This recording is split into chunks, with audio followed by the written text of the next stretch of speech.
What did you eat? I ate a rather fine pair of lamb chops, a chicken and mushroom soup, and some fried big mushrooms and a salad.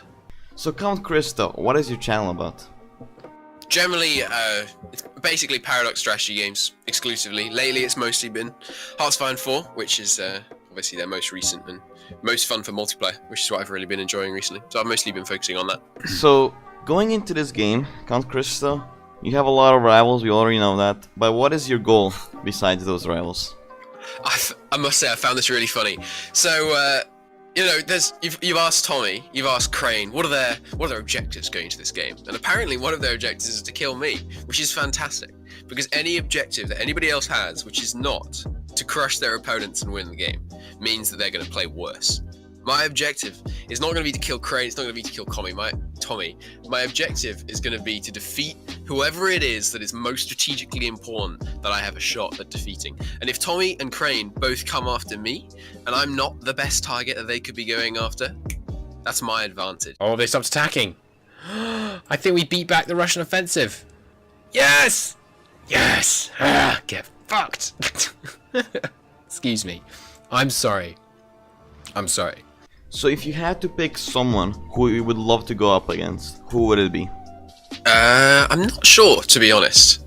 Tommy is the obvious answer because we've had some fairly light-hearted back and forth. But I honestly don't know. Probably first off, whoever's worse. Just because, you know, snowballing helps. So I'd like to go against somebody first. Yeah, okay, this is how I'd like it to go. First off, I'd like to go against somebody who activates battle plans, basically. Someone who doesn't know how to play Hearts of Iron 4. So if I go against someone first who activates a battle plan and butchers themselves against my defensive line, and then after that, I want to go after Tommy. Partly because I think there's a possibility Tommy's going to be fairly important in the chain of command of the other team, so knocking him out would be useful if I'm on the other team to Tommy, of course, which, you know, I can but hope. So, what do you think? What would be like your level of play in Hearts of Iron 4? Would you consider yourself like one of the top players that you know of? Would you consider yourself like Tommy does at an esports level, even though esports doesn't exist? But do you still consider yourself like that, or what do you think?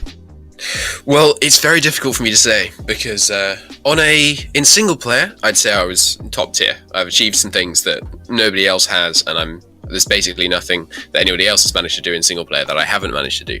But then in multiplayer, it's much more complicated because I haven't played nearly as much multiplayer. So in multiplayer, I'm coming to this much newer. Almost all the multiplayers I've played have been against my own subscribers and things like that, so I haven't had a huge amount of experience with like the really top tier, shall we say, esports Tommy level multiplayer. So hopefully I'll be able to stack up, but I'm not so sure. But you know, I'm happy to learn, so should be good. Won the battle here, yes. Our first. Are you ready? Are you ready? I'm so ready. Our first actual push against the Nazi scum. It's about to be launched. It's fantastic. Kane mentioned that you defeated Soviets and everyone else and won in Anzik through an exploit. What do you have to say about that? I think exploit's slightly strong. It was a gamey tactic. For those of you that don't know, NSEG is a mod where you begin in 1940. Well, one of the options is you begin in 1945, weeks before the Soviets take Berlin as the German Reich, and you're in a horrible, beleaguered situation, enemy at the gates, so on, so on. And the way I won that was by allowing the Allies to advance and take loads of strategically important land, and the Soviets won't attack through Allied control land. So I created a kind of buffer zone of the Allies, because the Allies are far, far weaker than the Soviets. I don't know if I'd call that an exploit as such. It's certainly gamey, and I wish I could have defeated it without that, but it's not possible. I gotta give it. It's pretty smart. That's all I have to say. I mean, the ultimate thing I want to come back on that kind of comment is it's pretty smart, and the mod developer said it was all right. The mod developer said any winning strategy is a winning strategy, because in that situation, you needed to pull out all the stops. You had to go to the nth degree and do everything you could to make it work. I agree. Like, coming from a Victoria 2 community, like, there's so many exploits there and all that gamey shit. Of course, you're gonna like do whatever makes you win. I don't think people. Kane likes fair play. It looks like he likes fair multiplayer games, but you know. Let me say this for sure. Multiplayer, I'm 100%. I will be a sportsman. You should not use any exploits in multiplayer. If that's the kind of perspective he's coming from, he's thinking, oh, this Count Cristo, he's just cheaty, then Kane, I offer you the olive branch. You're absolutely right. In any kind of multiplayer scenario, you shouldn't use any kind of exploit.